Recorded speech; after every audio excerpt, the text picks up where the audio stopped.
Good morning everyone. Now we're going to talk it about play in early childhood. So play in early childhood is often called the toy stage. And as early childhood draws to a close, children no longer endow their toys with the qualities associated with the people, animals, or other object they represent. So toy stage is stage, kung saan yung mga bata gusto-gusto nila maglaro ng laruan, tapos hindi pa sila ready makipaglaro sa ibang tao, no?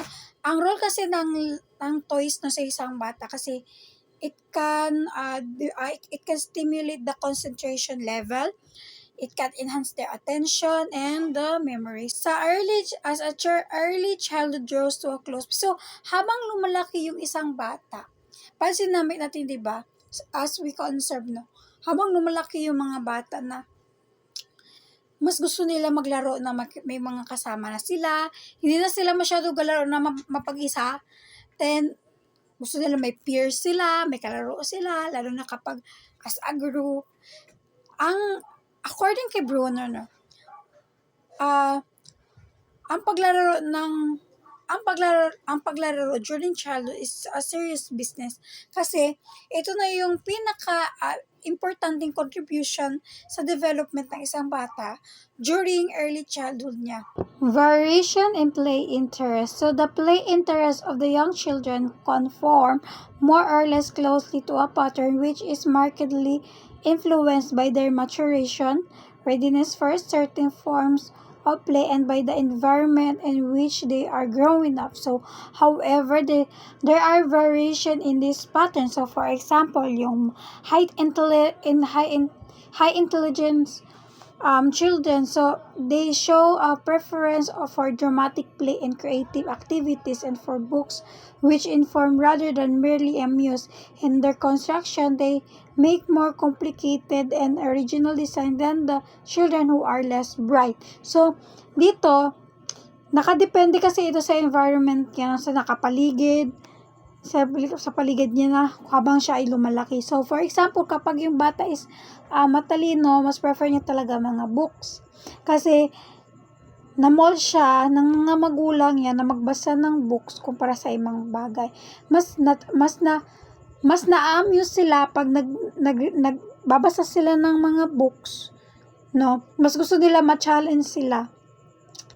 Even in the preschool years, children become aware of the fact that certain kinds of play and certain kinds of toy considered more appropriate for one sex than for the other. So, the influence of this kind of play equipment they use and the way they play with it. So, dito na yung time na nung preschool years na sila, so dito na yung nag-aaral sila.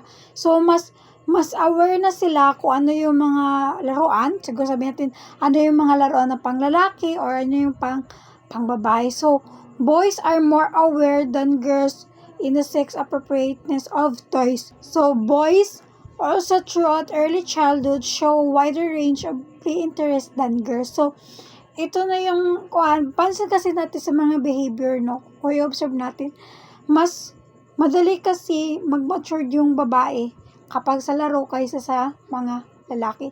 Parang feel ko hanggang pag high school, may makita ka pa rin grade 7, naghahabol-habulan, di ba? Mas matagal yung play interest ng mga lalaki kaysa mga babae.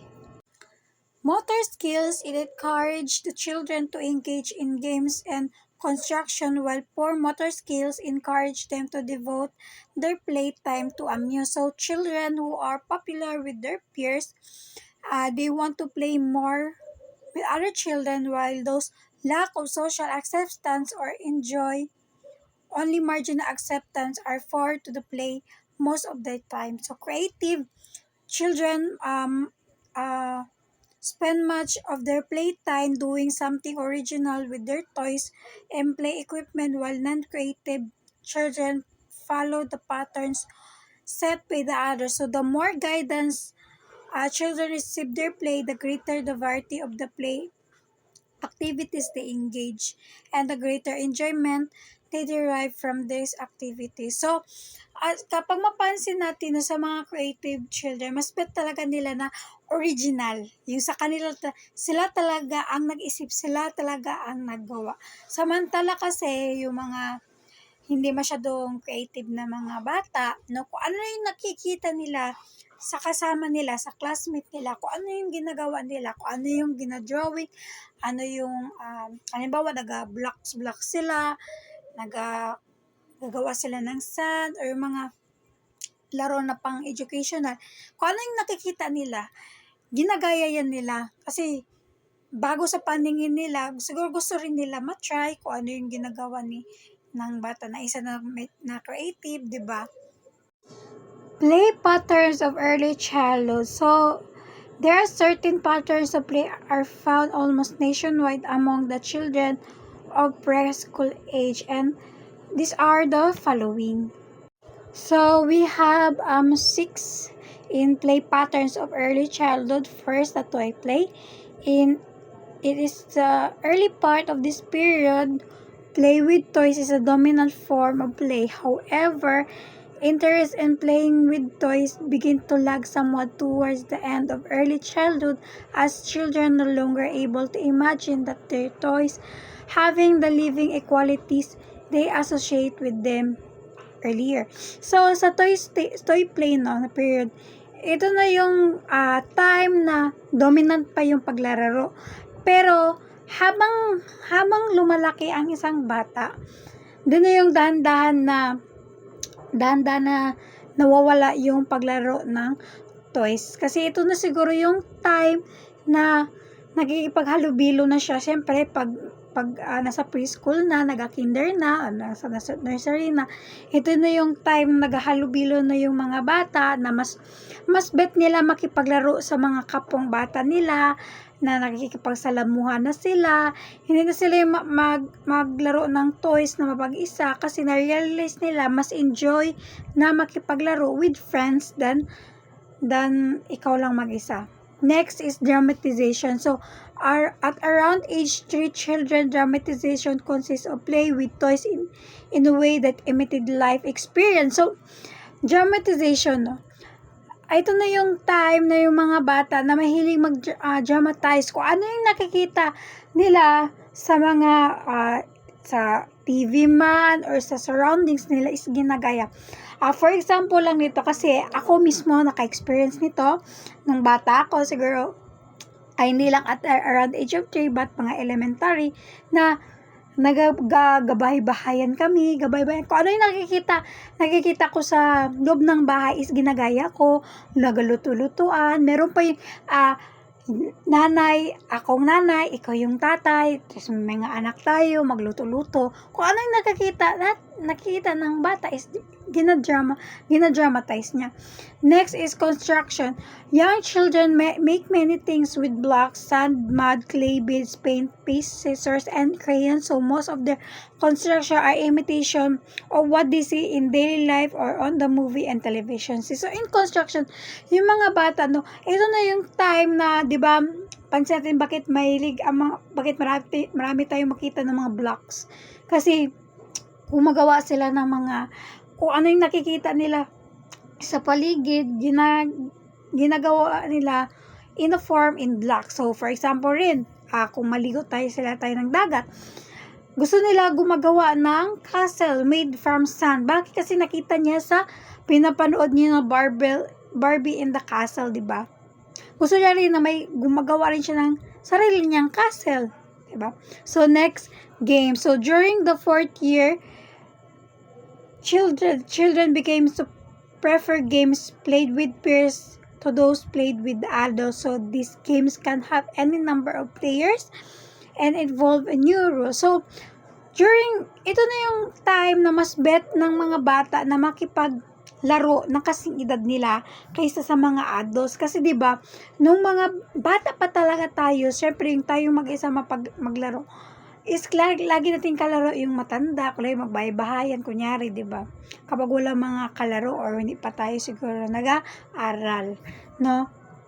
Mas ngayon, nag 4 years old ka na nag-aral ka na, nag-start, mas prefer mo talaga na realize mo na mas prefer mo laro na kasing edad mo kaysa sa mga matatanda. Bakit? Kasi kapag kasing edad kasi natin, no, mas makarelate, no, mas makarelate na kapag, lalo na pag bata, syempre, mas makarelate, madali silang makarelate kung ano yung ipagawa natin kumpara kung sa adult pag hindi nila mag-gets agad, 'di ba? May mga bata na ano ba yan, ganito kasi, 'di ba? Maganyan sila, parang mainis ko sila na kailangan pa nila i-explain na ganito yung gawain kapag hindi makuha ng adult kumpara kapag kalaro nila na kasing edad nila, 'di ba?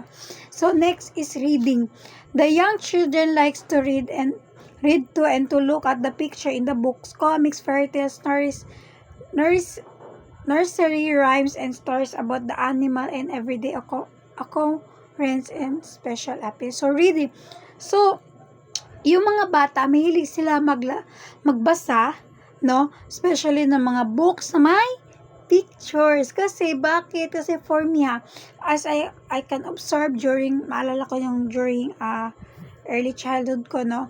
Mas bet ko talaga na may picture. Kasi, habang binabasa mo kasi at least mayroon ka ng guide, napipicture mo ano itsura na, lalo na sa mga animals na nakikita mo yung animals na yun. Tapos halimbawa, habang binabasa mo, na-imagine mo yung mga picture is gumagalaw, kunyari na may word doon, jump. So imagine mo na nag-jump yung cow sa ganito.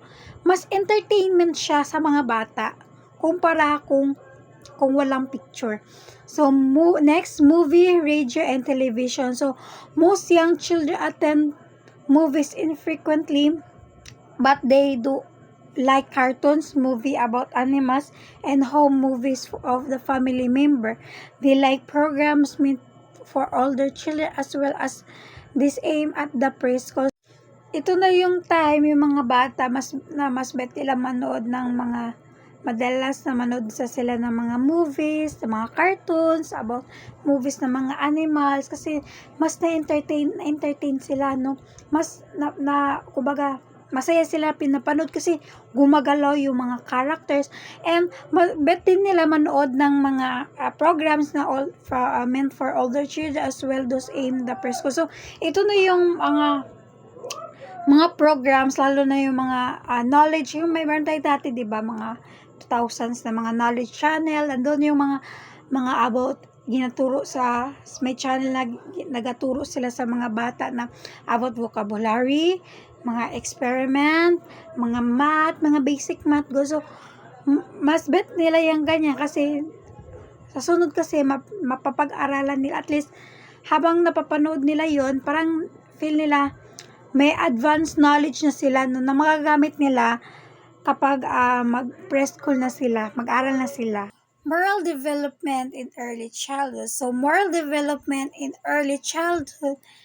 In early childhood, moral development of the early childhood is on low level. It is because young children's intellectual development has not yet reached the point where they can learn or apply the abstract principle of the right and wrong. So, ito na yung time yung mga in early childhood, yung moral development ng isang bata is low level kasi hindi pa kasi nag-develop yung intellectual nila, no? Kasi hindi pa nila alam ano yung right and wrong na gawin, lalo na kapag nasa society sila, yung mga rules and regulation. And neither do they have the necessary to motivate to adhere the rules and regulation kasi hindi nila alam ano ang makabenefit ito sa kanila as a member of the social world. So ito na yung time as a adult, no, mga parents, na turuan sila kung ano yung tamang gawain at hindi tamang gawain na pasok sa rules and regulations sa isang society. Early childhood as characterized by what Panjan called morality by constraint. In this stage of morality development, children must obey rules automatically without using reason or judgment, and they regard the adults in authority dominant. So, they all judge all acts as right or wrong in terms of their consequence rather than in terms of motivation. So according to the way of young children view of this matter of about wrong, act result as punishment which result with either by the other human being. So ito ang sabi ni Panjan sa morality constraint in this stage, no, yung mga bata, kailangan nila i-obey yung rules automatic. Walang without, bakit ba kailangan nila isundin yung rules? Wala silang question agad. Kailangan nila sundin. Bakit? Kasi ang tingin nila sa mga adults is supreme, nasa taas. Kailangan nila sundin. Kasi kung hindi nila sundin yun, is may punishment na mararanasan nila. Yun yung view nila, no, na, kailangan natin sundin ito kasi may punishment. Na rather than na sundin nila yung utos na yun kasi may reward. So, Corbett elaborate on the extended Panjan stage of moral development during early childhood years to include 2 stages of this level which has labeled pre-conventional morality. So, in pre-conventional morality, we have 2 stages now. So the first stage is that children are obedience and punishment oriented in the sense that they judge act as right or wrong in terms of physical consequence. And the second stage, the children conform to the social expectation in the hope of gaining reward. So in the first stage, no, yung mga bata, no, ito na yun sila, nag-obey sila kasi takot sila mapunish, no? Kailan nila gawin yun. Samantala, yung second stage naman, ginagawa nila kasi nag-hope sila na kapag gawin nila yung isang bagay na inutos sa kanila is may reward. Now, in discipline in early childhood. So, discipline in society, ways of teaching children the moral behavior approved by the social group. So, its goal is to let the children know what behavior are approved or what are the disapproved, no, and to motivate them to behave according with these standards. So, there are 3 elements of discipline. We have first, we have the rules and laws which serves as guidance for approved behavior. Second, we have punishment for willful violence, rules and laws. And third, rewards for behavior or attempts to behave in the socially approved way. So there are 3 methods in common use of disciplining children and adolescents. So we have types of this. There are 3.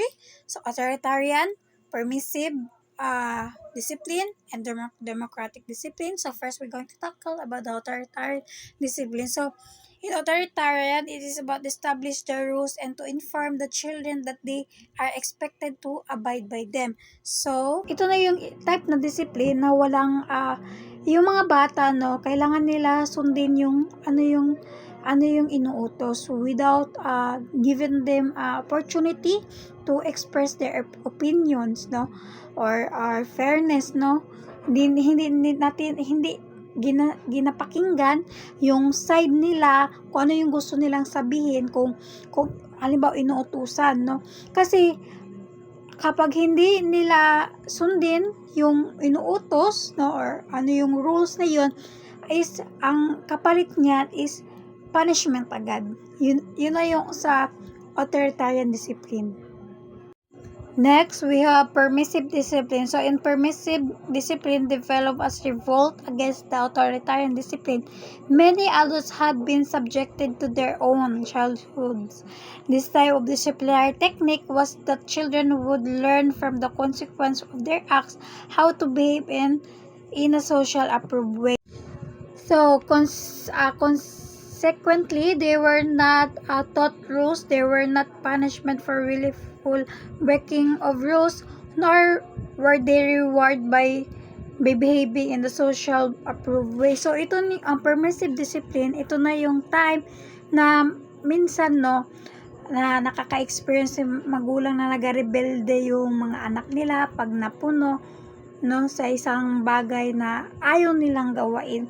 Pwede rin na pinapabayaan lang nila, 'di ba? Meron dito na they were not taught rules, they were not punishment for willing breaking their rules. So pinapabayaan lang nila na sila na bahala kung magkamali sila, at least ma-learn nila yung pagkakamali nila.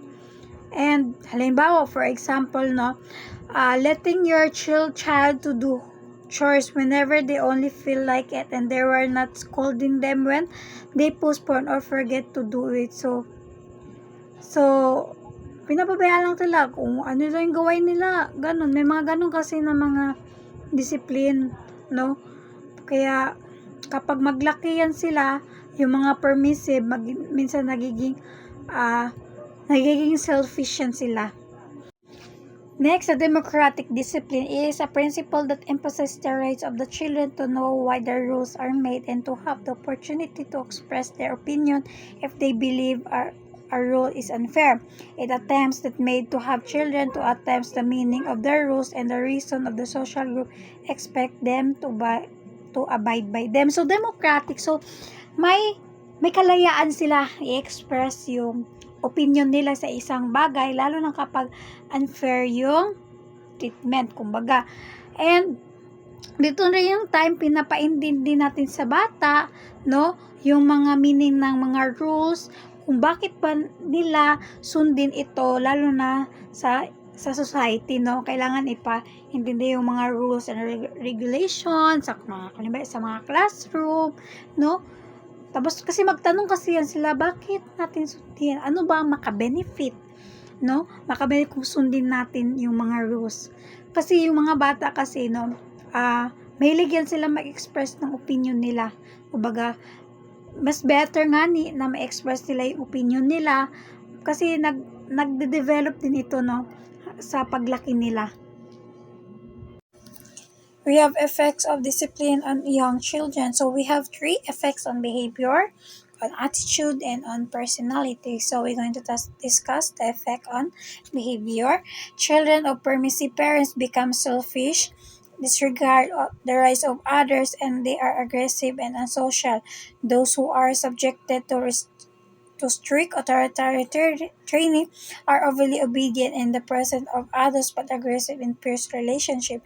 Children brought up under democratic discipline learn to restrain behavior they know is wrong, and they are more considerate of the rights of others. So yung mga bata lumaki sa permissive discipline, no, they are become more selfish, nag-disregard sila sa mga rights, no, and aggressive sila sa peers nila, no? Hindi din sila ganun ka-social sa ibang bata.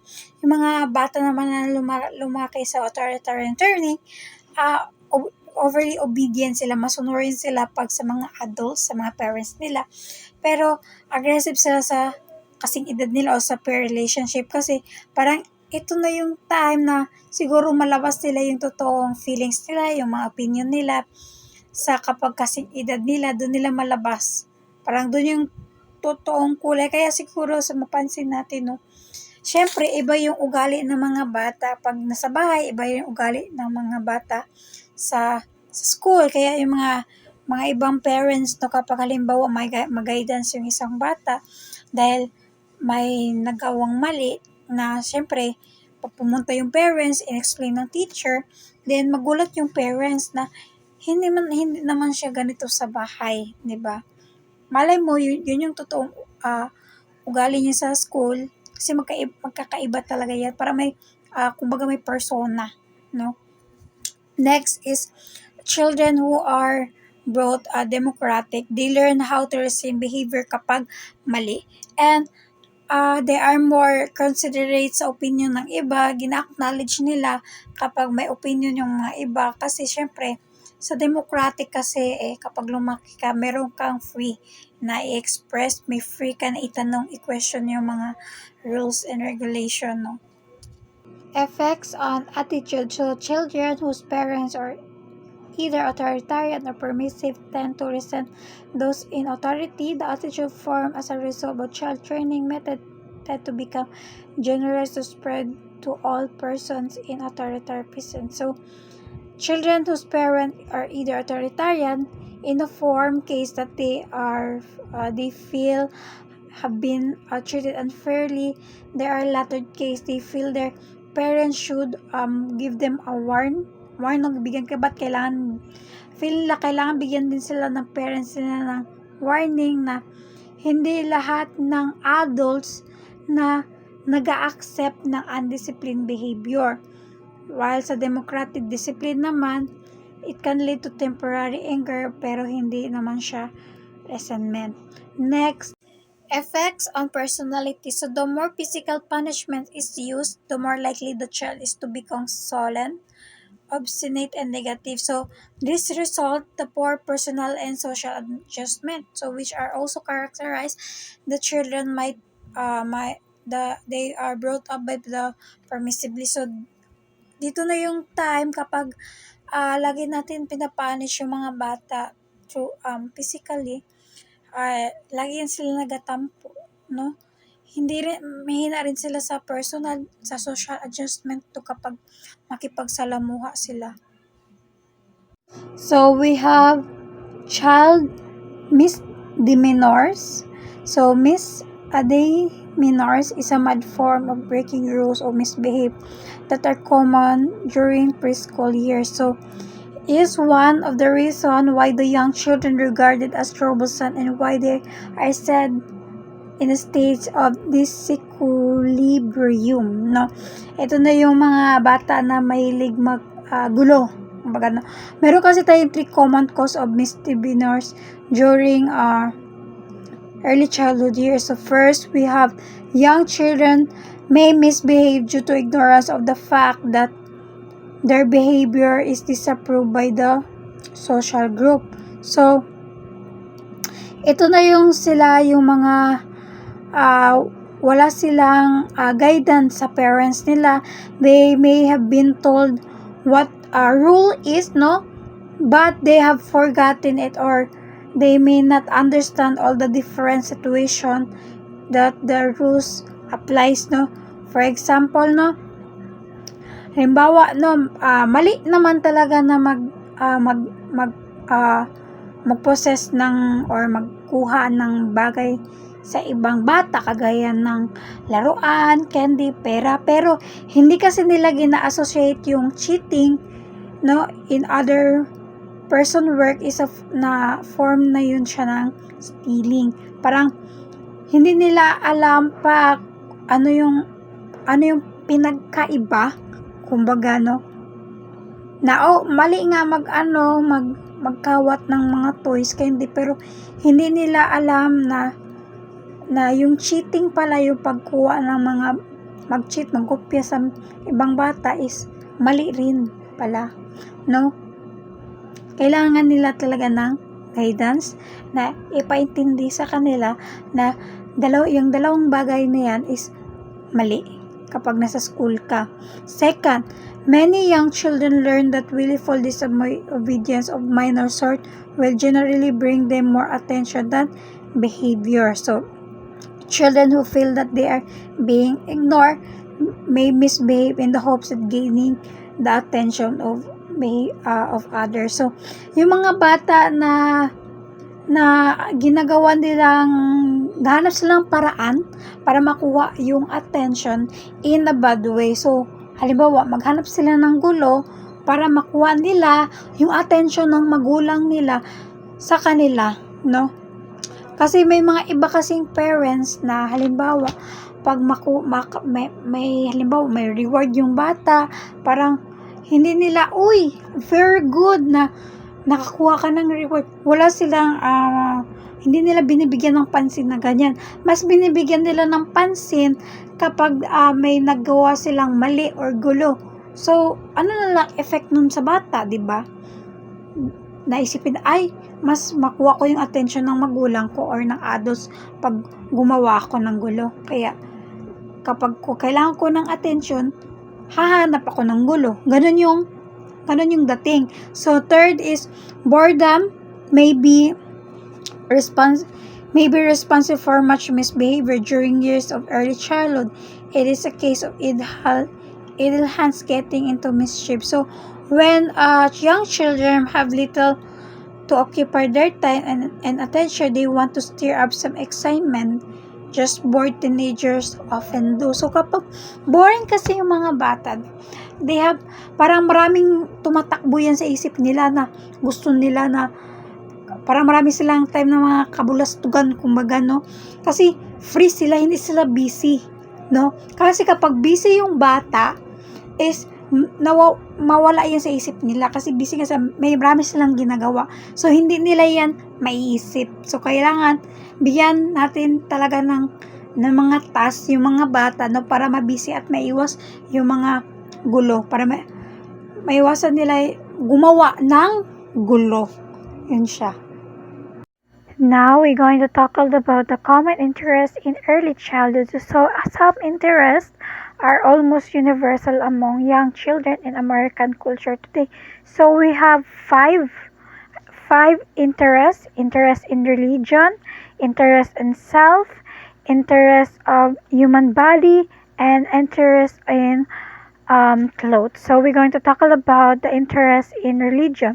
So, religious belief are the most part that is meaningless to young children. Although they may show some interest in religious observation, young children accept the answer to their question without doubting, as older children and adolescents often do.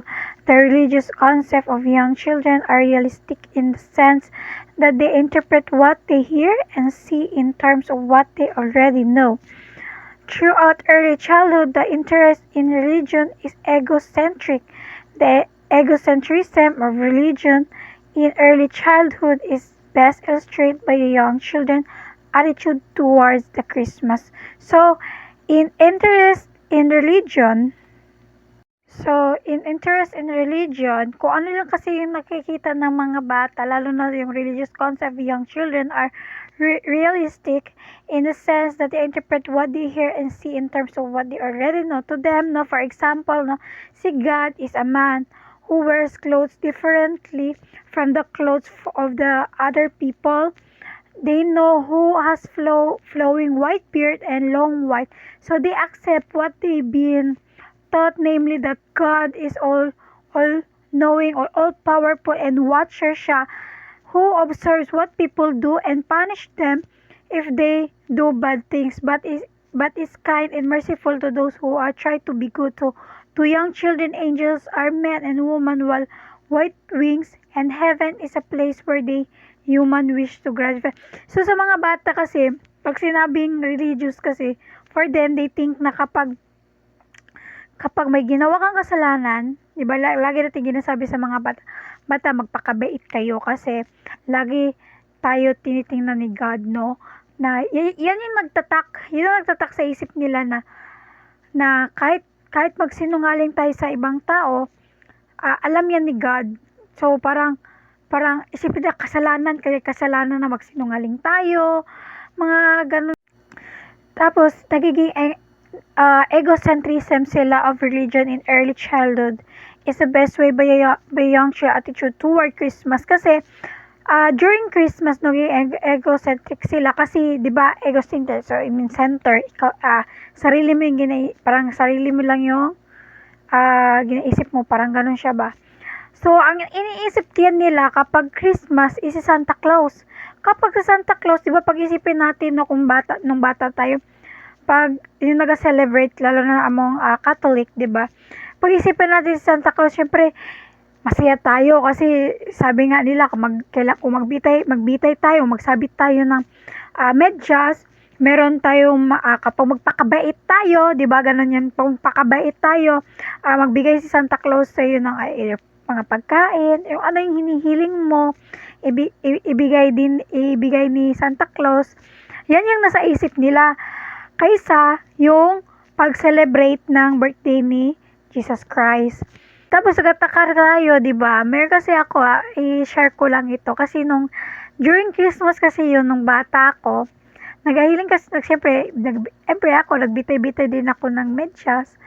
Then siyempre nasa isip ko yun is totoo si Santa Claus. Like yung ano yung napapanood ko sa mga cartoons, sabi ko totoo talaga si Santa Claus kasi nafe-feel ko na kasi magbitay ako ng medyas is may nakukuha ko like chocolate, mga candy.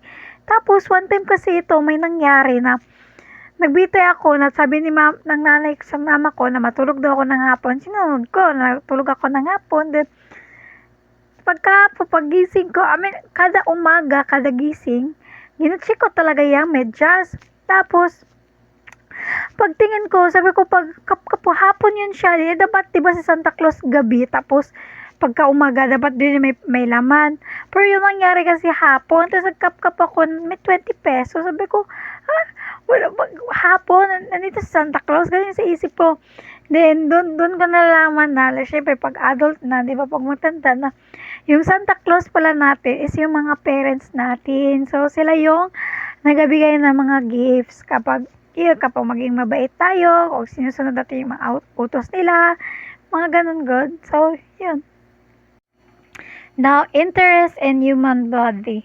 Young children become interested in the exterior of the body before the interior. However, before early child comes to end, most young children have absorbed the interest in the interiors of their body and want to know not only where their hearts, lungs, and brains, and etc., but also what they do. They are always curious about elimination, pagpupo, and where the products coming from their bodies originated. So, yung mga bata kasi, no, nagiging interested o naging curious sila sa exterior ng katawan, like buhok natin, mga mata natin, mga ano ba yung mga halimbawa lalo na pag tumuntong na sa mga grade 4, yung mga babae, 'di ba, naga-change yung appearance ng body natin, nagkakaroon tayo ng pagtubo ng breast. Siyempre mag-ask tayo. Mga iba maaga nagdalaga. Siyempre mag-ask tayo, anong nangyari sa katawan natin? Then after nun, siyempre ma-curious sila anong meron sa brain, lalo na sa digestive system. Yan, yung kinakain natin, paano natin nadudumi, no? Like, anong naging process para nagiging dumi, ano nangyari sa loob natin. And ito pa, share ko lang ito, kasi about sa elimination, no? Sa pagdumi, sa pagtahi. Kasi nung bata ako, siguro elementary, siguro mga 5, 6, mga ganun. Curious ako sa elimination talaga, yung pagpupo. Pagpupo talaga nun, maalala ko talaga, kasi syempre, dumi. Alam mo yung frog style na upo, gina-curious, sa Bisaya, ginalili yung puwet, habang nagalabas yung pupo. Alam ko, funny talaga siya, curious lang talaga, gusto ko makita, paano niya nilalabas, ganun yung pupo, paano yung itsura niya, ganun, kasi, syempre, tayo, mugupo lang, magdumi, pagtingin mo sa pupo is, yun na, ganun na, hindi mo alam, paano yung process yung, habang ginalabas mo siya, parang, ganun ka ba, habang galabas, di mo alam, curious ka, kaya yan, ginalili ko na, kaya yan, maalala ko about sa elimination. Then next, young children express their interest in the body by commenting on the various parts and asking question about it. So, as is usual, not enough to satisfy their curiosity, they examine different parts of their body and the bodies of their playmates. So, nothing fascinates them more than the process of elimination, which they watch with curiosity whenever they go to toilet. Yan yung sinasabi ko, na ginatingnan, especially ako, ginawa ko yan, na yung pag-eliminate talaga, for me, na-miss ako noon, nung bata ako. Siyempre, kasi may yun din, yung mga bata rin, siyempre, magtanong sila about sa mga body parts, di ba? Sabi niya, ako may ganito ako, ikaw wala kang ganito sa sa katawan mo, meron ako ganito sa tuhod mo. Siyempre, nandyan na yung part na may time, mag-compare sila, ganyan. No, curious sila sa katawan nila, no, pag yung sa bata pa talaga. Kaya maganda talaga na kailangan talaga kung may mga questions sila regarding sa body parts nila, na kung itanong sa adults, na kailangan talaga nila ng guidance during this development stage na sa early childhood. Next is the interest in self. So many young children carry over an interest in themselves engendered during the time when their helplessness necessitated their being waited on and catered to by others. So egocentrism in early childhood is special, now pronounced in the first year or two before children begin to play with other children. So the age of the pair play, as was explained earlier. So once children begin to play with their peers, the interest in self gradually gives way to the increase in interest in peers and in their activity. So, magkaramihan kasi ito, halimbawa sa mga caretaker, no, sa mga parents and adults, sila kasi yung nag-encourage no, about sa itong egocentrism in young children. Pero hindi kasi nila, ito kasi, hindi sila aware na yung ginagawa nila ito. Like, halimbawa, no, siyempre egocentrism, yung parang sarili mo kapag, di ba, nung bata tayo, lalo na kapag gina-compliment tayo ng, uy, ang ganda ng damit mo ni ano ba, saan mo nabili, mga ganun ko, syempre, syempre, maganon ka ba na, maganda yung damit ko, so, ganyan, mga achievements, gina-compliment mo sila lagi sa lahat ng, sa toys, sa clothes, sa mga anik-anik ba na, mga, ano yung maganda, kahit, ano ba, para mabigyan mo lang siya ng comment, kumbaga, praise ba, kumbaga. Okay man din maging praise, pero kapag, may time kasi kapag masobra ng praise yung bata, yun, maging egocentrism din sila ba. There are many ways young children show their great interest in self, like looking themselves at the mirror, examining the different parts of their body and their clothes, asking questions about themselves, comparing their position and achievement with those of their playmates. So, children, ito na yun, tend to maging egocentric talaga sila, no? Sa environment, encourage the great egocentrism that is found in average children in the same level. Karamihan kasi nito nakaka-experience yung mga lalaki, no? They are more egocentric than girls dahil kasi in the sense that they are often parental favorite. So, favorite kasi karamihan siguro sa mga magulang, favorite nila yung mga anak nila na lalaki. And partly because they are given more privilege. Also, their misbehavior is frequently overlooked more than misbehavior by girls of the same age. So, children who are attractive looking, bright and alert, or handicapped are usually in the spotlight of the attention at home. So this encourage them to think about themselves, no? Like, ikaw yung bida, kumbaga, more than the other. So within the family group, firstborn or only child or lastborn in the large family are likely to be encouraged to be egocentric by the treatment they receive. So next is interest in sex. So young children are extremely curious about where the babies came from and ask many questions about this matter. So some children believe that babies came from heaven, but most believe that they come from hospital or store or in the store brings them. So many children show their interest in the sex by talking to their playmates when adults are not present.